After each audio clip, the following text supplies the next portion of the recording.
Hai Sobat Sehat Panti Waluyo, kita kembali lagi di acara Prognosa, program ngobrol santai bersama Rumah Sakit Panti Waluyo, bersama Arinda, untuk menemani Sobat Sehat semuanya yang ada di rumah, yang ada di mana saja untuk mengikuti prognosa kali ini. Nah, prognosa kali ini spesial sekali karena kita kedatangan tamu spesial, yaitu penemu dari teknik pila sendiri, yaitu Dr. Paran Bagionoto, spesialis bedah. Selamat datang dokter. Selamat pagi semua. Pagi, ya. Nah, kali ini spesial sekali karena apa? Karena penemunya sendiri yang akan berbincang-bincang bersama kita semua di sini di edisi Prognosa Selasa 25 Mei 2021 dengan judul Penanganan Wasir Tanpa Operasi. Nah, seperti apa ya penanganan wasir tanpa operasi ini? Apakah menggunakan obat ataukah nanti akan menggunakan suntikan? Nah, nanti akan dijelaskan semuanya lewat prognosa kali ini, dan kami mengundang untuk Sobat Sehat semuanya bisa beratensi melalui kolom komentar, bisa bertanya ataupun juga bisa sharing. Dan juga kami tetap mengingatkan Sobat Sehat semuanya yang ada di rumah, yang ada di mana saja untuk melakukan 5M, yaitu menjaga jarak, menjaga jarak, memakai masker, mencuci tangan, menjauhi kerumunan, dan juga mengurangi mobilitas. Dan kami infokan juga pada Sobat Sehat semuanya bahwa Rumah Sakit Panti Waluyo itu aman untuk dikunjungi karena kami melakukan protokol kesehatan dengan ketat dan juga semua tenaga kesehatan sudah divaksin COVID-19. Baik dokter, kita langsung saja masuk ke materi kali ini. Kita berbicara mengenai wasir ya dokter ya. Wasir, kalau wasir itu sebenarnya apa dokter? Apakah itu sama dengan ambeien yang selama ini kita kenal? Monggo dokter. Jadi istilah wasir itu bahasa Indonesia ya. Kalau bahasa Belanda itu ambeien. Kalau orang Melayu Malaysia itu bilangnya buasir. Tapi kalau terminologi dalam bahasa Inggris itu hemoroid. Itu adalah satu penyakit yang sama ya. Wasir atau hemoroid atau ambeien ini adalah sebetulnya pembesaran, namanya anal cushion. Anal cushion itu bantalan anus. Bahwa di dalam anus kita ini secara normal ada bantalan anus. Yang mayor, yang besar itu ada 3, yaitu kanan depan, kanan belakang, dan kiri samping. Atau kiri samping, kanan depan, dan kanan belakang. Inilah anal cushion atau bantalan anus yang normal. Nah, bantalan anus yang normal ini kalau membesar dan melorot, itulah penyakit wasir. Atau kalau misalnya terjadi robekan dan terjadi perdarahan, itulah wasir atau ambeien. Itu tadi pengertiannya dari wasir itu sendiri ya dok. Sebenarnya kalau penyebabnya itu apa dok? Kan ada beberapa mitos nih ya yang ada di masyarakat. Kalau BAB terlalu lama itu bikin wasir, terus kalau makan makanan pedas itu bikin wasir, terus duduk di lantai terlalu lama itu juga bikin wasir. Itu sebenarnya penyebabnya sendiri itu apa dok? Ya, jadi penyebab pastinya tidak tahu ya.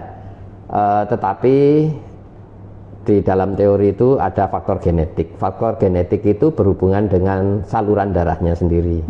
Kemudian ada faktor-faktor pencetus yang lain, itu susah BAB yang lama, banyak ngeden ya. Dan secara sekunder juga bisa terjadi yang namanya wasir itu karena misalnya di atas dari anus kita itu ada yang namanya kanker kanker usus besar ataupun juga kanker rektum atau anus, itu juga bisa secara sekunder menyebabkan wasir ya, hemoroid itu.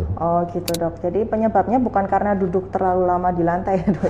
Tapi tadi kan juga kalau BAB terlalu lama itu juga menyebabkan wasir juga ya, salah satunya dok.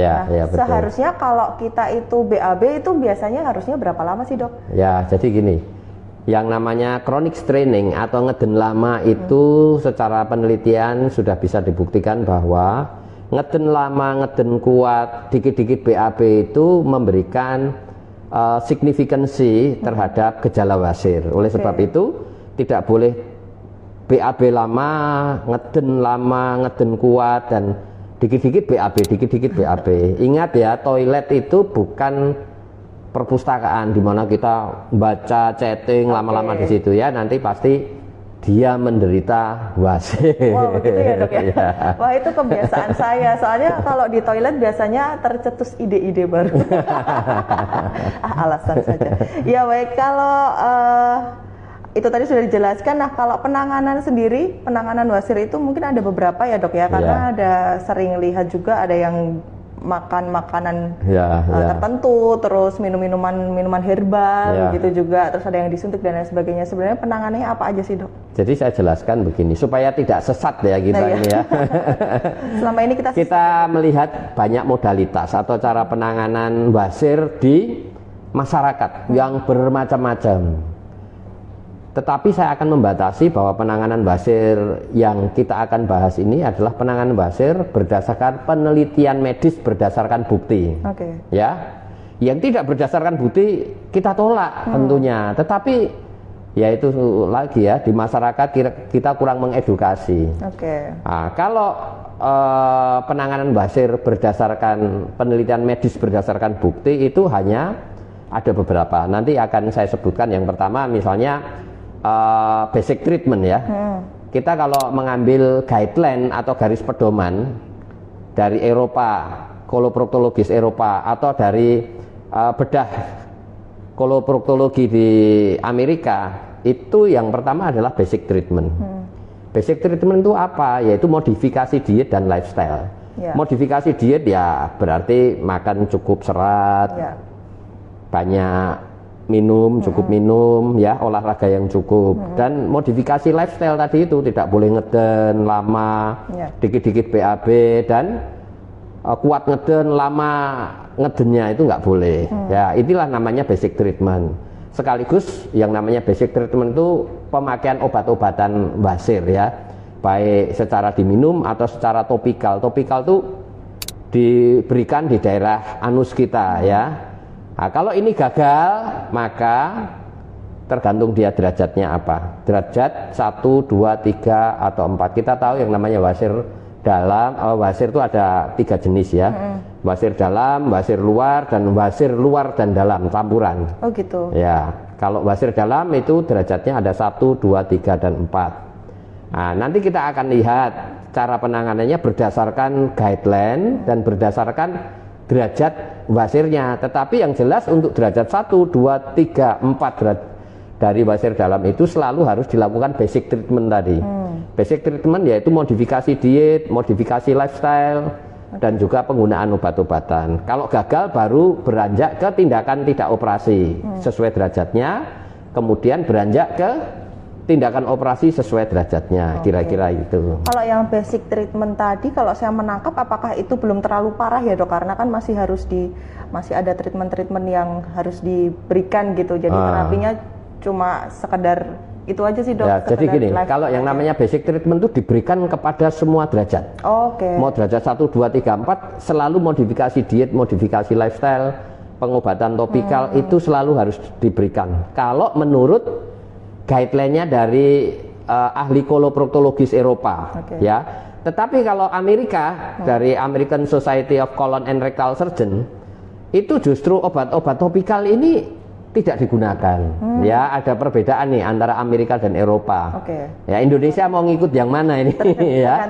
Tetapi yang jelas saya melihat yang namanya guideline-nya koloproktologi Eropa itu yang terbaik. Mungkin lebih baik daripada yang Amerika. Jadi saya menyarankan untuk memakai guideline-nya dari ahli-ahli koloproktologis Eropa ya. Ini ada 6 negara yang bekerja sama membuat guideline dan dipakai secara internasional ya, khususnya di Eropa. Nah kita juga masuk ke PILA sih, Dok, ini ya, karena tadi ada beberapa treatment yang akan diberikan kepada pasien wasir. Nah, salah satu yang akan kita angkat saat ini adalah PILA. Nah, PILA sendiri itu seperti apa ya, Dok, cara kerjanya begitu? Jadi sebelum kita membahas tentang PILA teknik ya, kita harus melihat modalitas terapi atau cara terapi wasir yang benar dulu.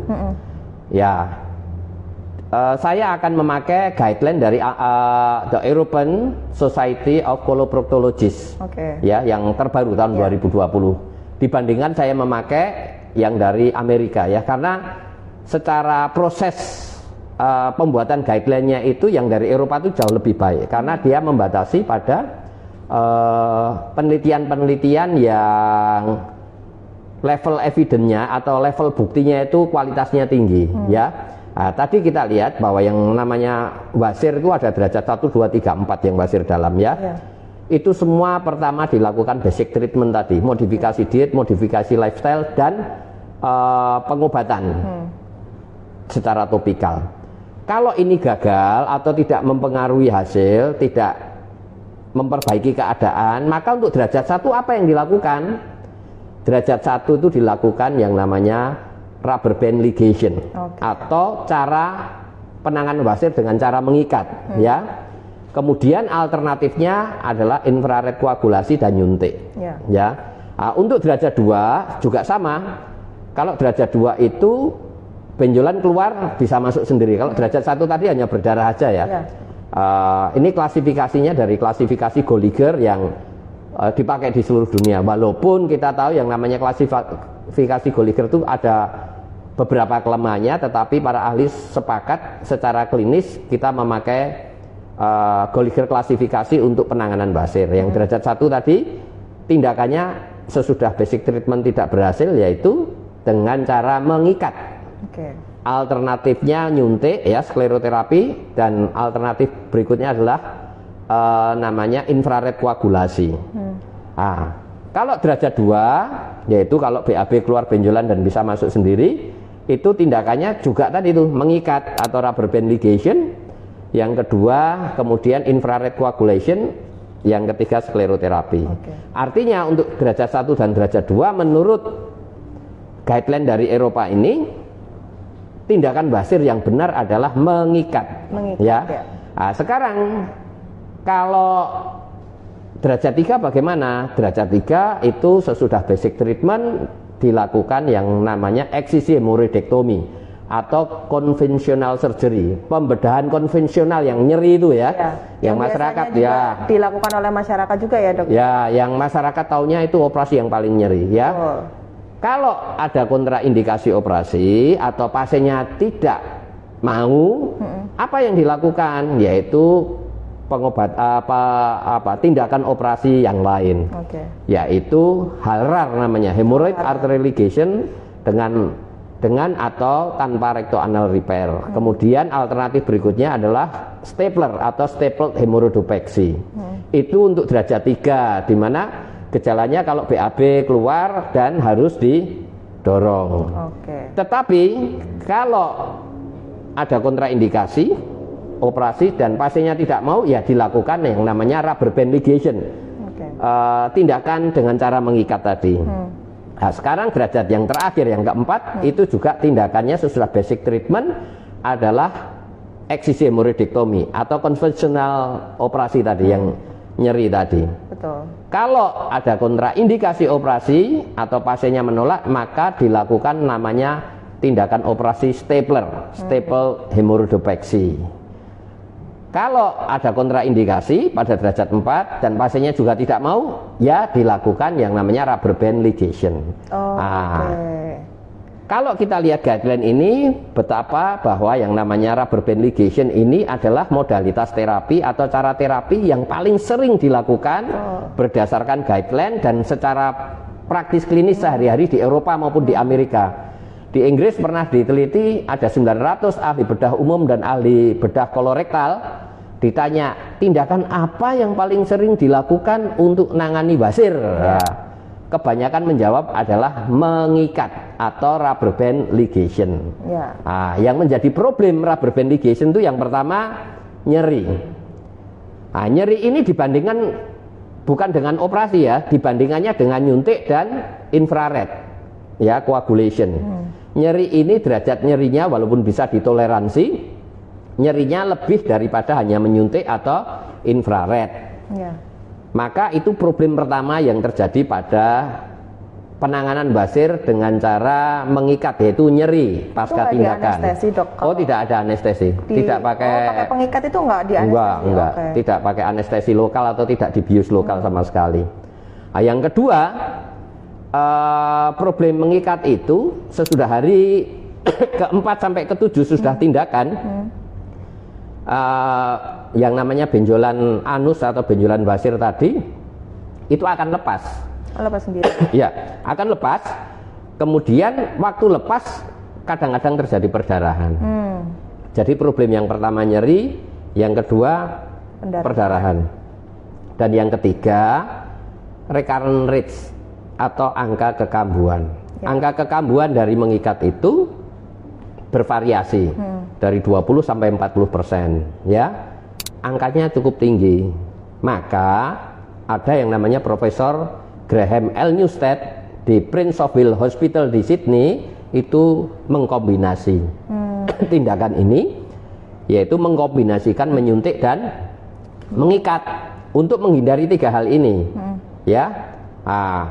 Itu sudah sejak tahun 1976. Artinya modifikasi teknik mengikat untuk meningkatkan kemanjurannya atau mengurangi kekambuhan, mengurangi terjadinya perdarahan dan mengurangi nyerinya, yaitu dengan mengkombinasikan nyuntik dan ikat.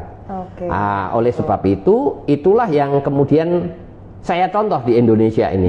Saya sudah belasan tahun melakukan itu pada pasien-pasien saya, dan saya membuat alat sendiri. Dan alat itu, ingat, alat yang saya pakai itu pakai alat yang beredar di dunia ini, ya, namanya McGivney, Kilroy, dan O'Regan. Kemudian karena saya melihat diameternya agak kecil dan dia bentuknya seperti cekungan begini, ya, bukan seperti tabung, sehingga kalau wasirnya besar tidak bisa kesedot semua, ya, nggak bisa terikat sampai pangkalnya. Maka saya memodifikasi sehingga saya membuatlah namanya PILA, instrumen namanya PILA atau alat namanya PILA, Paran Injection Ligation for Ambient.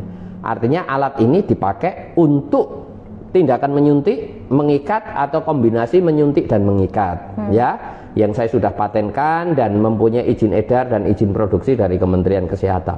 Itulah PILA, ya. Jadi saya memperkenalkan tekniknya Graham L. Newstead yang di Australia ke Indonesia. Saya membuat alatnya dan mengajarkan kepada teman-teman sejawat saya. Ya, luar biasa sekali ini, ya. Topik kali ini kita bertemu langsung dengan ahlinya yang bisa menangani ambien ini tanpa operasi menggunakan teknik PILA, begitu ya. Nah, Sobat Sehat, kalau misalnya ketinggalan mengikuti live Instagram ini, nanti bisa mengikuti juga di IGTV @rspantiwaluyo_Surakarta ataupun di YouTube channel di RS Pantiwaluyo, dan juga terkhusus di YouTube channel Tanya Dokter Paran, ya Dok, ya. Channel Tanya Dokter Paran, ya, itu khusus satu channel YouTube yang saya buat khusus untuk wasir, ya. Nah, jangan lupa untuk like, share, dan subscribe tentu saja. Itu tadi teknik PILA yang sudah dikembangkan oleh Dokter Paran, yang ternyata memang sudah ada sejak tahun 1970-an tadi, betul, dan dikenalkan di Indonesia lagi dan dimodifikasi lagi alatnya. Kemarin saya lihat alatnya itu kayak tembakan gitu, ya Dok. Ya, sederhana sebetulnya. Sederhana, tetapi itu ternyata manjur untuk pasien-pasien ambien gitu, ya. Nah, Dok, kalau yang ini tadi pakai PILA itu masih bisa kambuh lagi nggak, Dok, ya? Kalau tadi kan yang rubber ligation tadi masih bisa kambuh. Ya, jadi begini, yang namanya semua tindakan untuk wasir yang sesuai guideline, baik operasi konvensional, operasi dengan halrar, operasi dengan stapler, rubber band ligation atau cara mengikat tadi, menyuntik dan memakai infrared, itu selalu ada recurrence rates-nya, ada angka kekambuhannya. Tetapi dari semuanya itu yang angka kekambuhannya kecil adalah operasi konvensional, yang dalam tanda kutip operasi yang sakit itu, ya. Halrar juga sekitar 15%, 10 sampai 11%. Kalau stapler itu lebih besar lagi, sekitar 15% angka kekambuhannya. Nah, kalau yang namanya mengikat itu angka kekambuhannya cukup besar, ya, antara 20 sampai 40%. Tetapi pada cara mengikat ini kan tanpa operasi, ya. Kalau kambuh, ya tinggal dilakukan tindakan pengikatan yang sangat simpel, cepat, dan nyerinya itu bisa ditoleransi, ya, tidak nyeri-nyeri amat. Nah, ada satu penelitian yang menarik, ya, yang dimuat di majalah Lancet tahun 2016 di Inggris, itu yang membandingkan head to head atau apple to apple antara yang namanya rubber band ligation dengan halrar, ya. Mana lebih cost efektif, harganya lebih murah dan efektivitasnya sama atau enggak. Ternyata dibuktikan dalam 1 tahun sesudah tindakan halrar ataupun juga rubber band ligation, yang namanya rubber band ligation atau yang namanya cara mengikat wasir itu lebih cost efektif, ya. Ini bukan penelitian saya, ini penelitian dari Profesor Agnes Watson ya di Inggris, dan teman-teman di belasan rumah sakit di Inggris yang melakukan penelitian membandingkan cost efektivitas antara mengikat atau rubber band ligation ini dengan teknik Halrar. Ya, cuma kalau teknik Halrar dilakukan sekali, rubber band ligation dilakukan sekali, maka Halrar ini angka kekambuhannya lebih kecil daripada rubber band ligation. Nah, cuma kalau kambuh dalam 1 tahun, misalnya 6 bulan, 7 bulan kambuh, ya tinggal pasien datang diikat lagi. Nah, repeat bending atau pengikatan ulang ini nilainya sama dengan Halrar, bahkan ini lebih baik, ya, lebih cost efektif. Itu penelitian Hubble trial di Eropa, khususnya di Inggris tahun 2016, dimuat di Lancet. Ini yang jadi membuat kita memikirkan ulang, ya, apakah kita melakukan rubber band ligation atau Halrar, ya. Di Eropa pun juga begitu. Akhirnya kalau diteliti banyak orang melakukan rubber band ligation daripada Halrar, ya, kira-kira gitu. Ya, makanya itu sekarang banyak juga yang kemudian bertanya ke Rumah Sakit Panti Waluyo, bisa nggak sih ini penanganannya itu di rawat jalan? Tadi kan sudah disampaikan juga sederhana, nyerinya nggak begitu sakit gitu ya, jadi bisa ditolerir, terus bisa dilakukan juga di rawat jalan ya, Dok ya, kalau pila ya. Jadi saya berpesan nih pada pemirsa ya, semuanya, bahwa yang namanya wasir itu tergantung. Tadi itu kalau Gallagher kan hanya melihat dia melorot keluar atau tidak, tetapi tidak menunjukkan melorotnya itu 1, 2 atau keliling, ya. Itu kelemahannya, salah satu kelemahan dari klasifikasi dari Gallagher tadi. Intinya kalau yang keluar 1 itu bisa rawat jalan, diikat dengan rawat jalan, ya.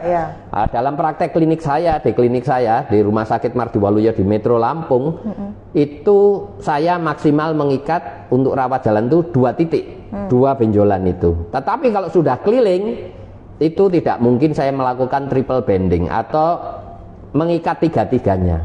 Kita tahu yang namanya anal cushion atau benjolan anus yang normal itu, yang besar itu ada 3.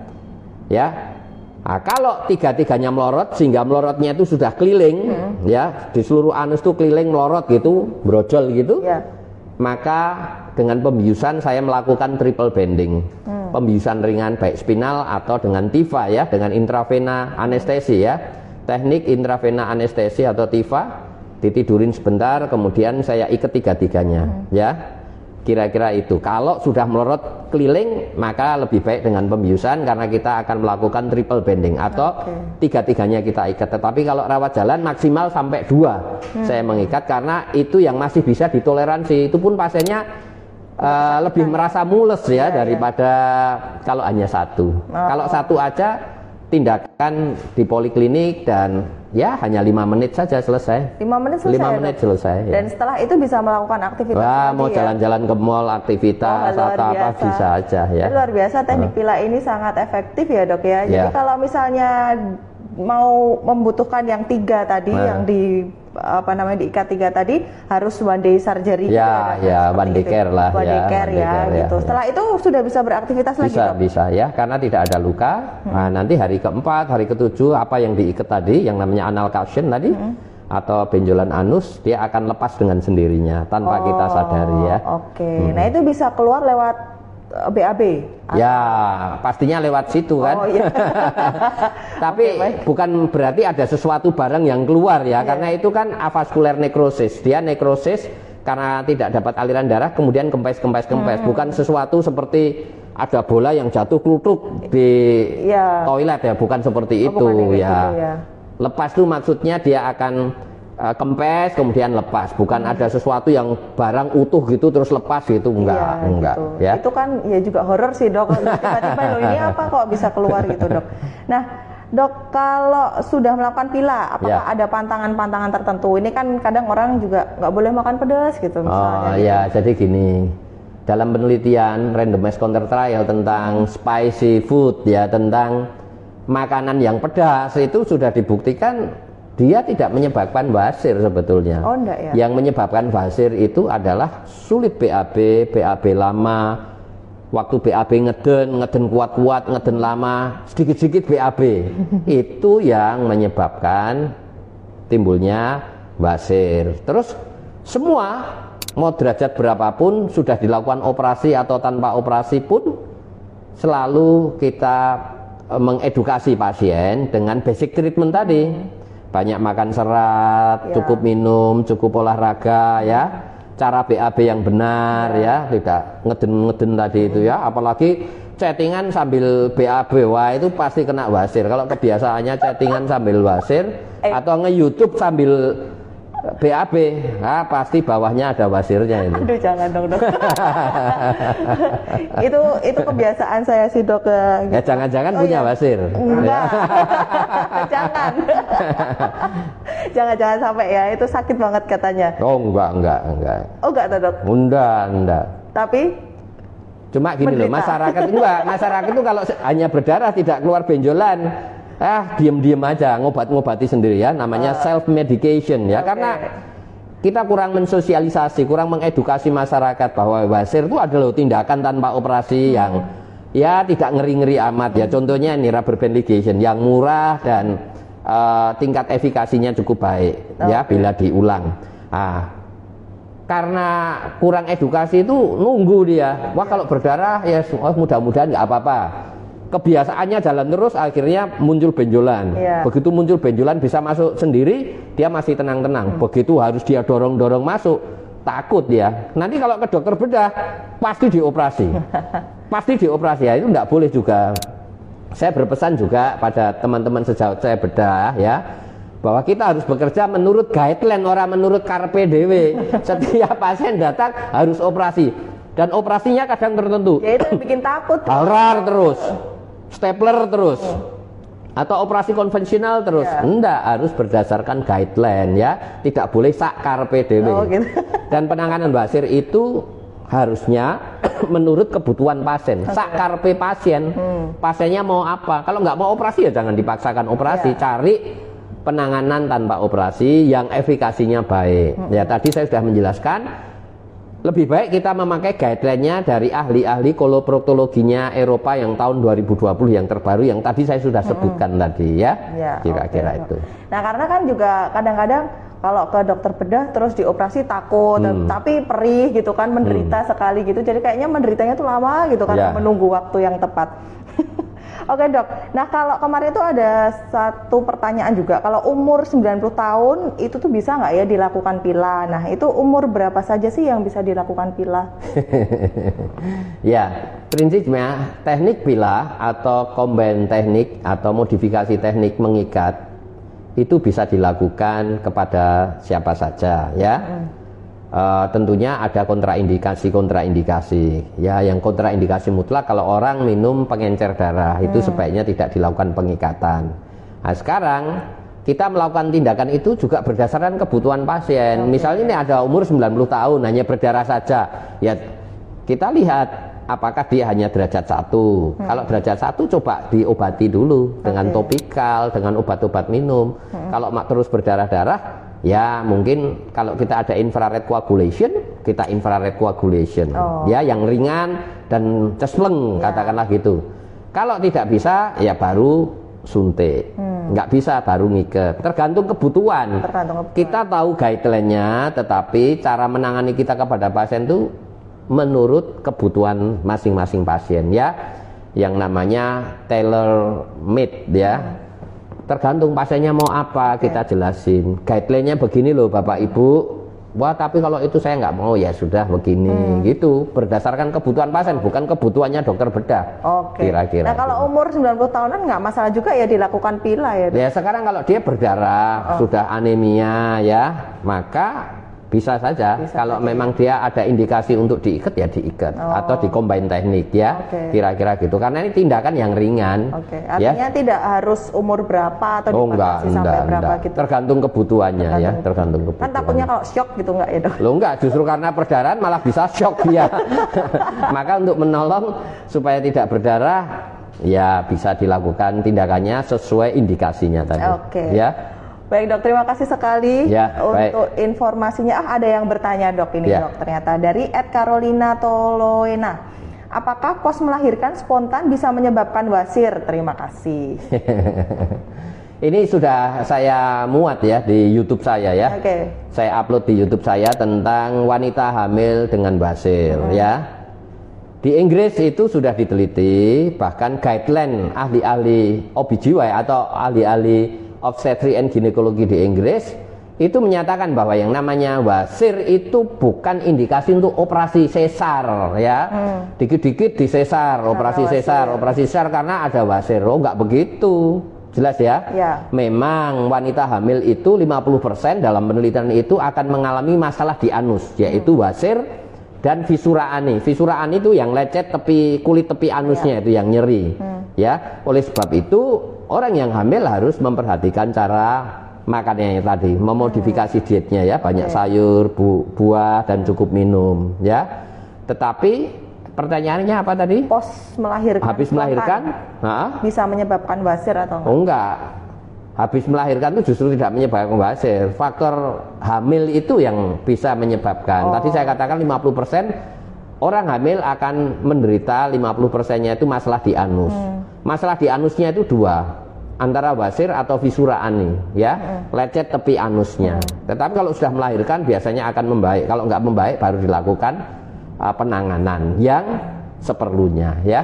Oke. Nah, biasanya kan juga keluhannya adalah setelah melahirkan ini menderita wasir begitu biasanya seperti itu, Dok. Itu juga bisa dilakukan pila ya, Dok ya? Oh, bisa. Kalau sesuai indikasinya, sesuai derajatnya bisa dilakukan pila ya. Oke, baik. Terima kasih untuk sobat sehat yang sudah bertanya. Ada lagi yang mau bertanya? Sudah? Sudah cukup? Oke, kalau begitu terima kasih sekali untuk Dokter Maran yang sudah memberikan edukasi yang banyak sekali hari ini. Kita tercerahkan tentang penanganan wasir tanpa operasi menggunakan pila, dan juga kami informasikan bahwa Rumah Sakit Pantiwaluyo saat bulan Agustus ya, Dok ya. Bulan Agustus akan mengadakan penanganan wasir tanpa operasi menggunakan teknik pila gratis bagi 101 pasien. Ya, ini baksos ya, bakti sosial Rumah Sakit Pantiwaluyo dengan saya sendiri untuk melayani masyarakat yang menderita wasir. Ya, kita batasi 101 pasien ya. Betul. Nah, kami juga sudah membuka pendaftaran, bisa juga diklik link di profil Instagram. Jadi kalau Instagram Pantiwaluyo ini bisa dibuka @rspantiwaluyo_Surakarta, dibuka profilnya. Lalu di situ di bio-nya ada link tree begitu ya. Nanti diklik saja, di situ ada daftar pila gratis. Nah, situ langsung mendaftarkan lewat link tersebut, mengisi nama, NIK, nomor HP atau WhatsApp yang bisa dihubungi, dan juga mengupload KTP. Nah, nanti silahkan langsung ke Instagramnya @rspantiwaluyo_Surakarta. Baik, terima kasih sekali. Dan tentunya kan ada screening ya, supaya nanti tahu apakah ini betul-betul wasir atau bukan. Terus ini wasir yang derajat berapa yang bisa dilakukan dengan pila atau tidak. Betul. Kira-kira gitu. Kali ini kita masih membuka gelombang yang pertama, Dokter. Nanti setelah gelombang pertama selesai akan diadakan screening. Nah, setelah itu kita akan buka gelombang kedua lagi supaya nanti juga tepat ini penanganannya tepat dan juga wasirnya ini tepat atau tidak begitu. Oke, terima kasih Dokter untuk waktunya. Kita akan kembali lagi di acara prognosa selanjutnya yang pasti dengan topik yang lebih menarik, lebih informatif dan edukatif. Oke, sobat sehat semuanya, kita akan kembali lagi di prognosa selanjutnya dan dadah.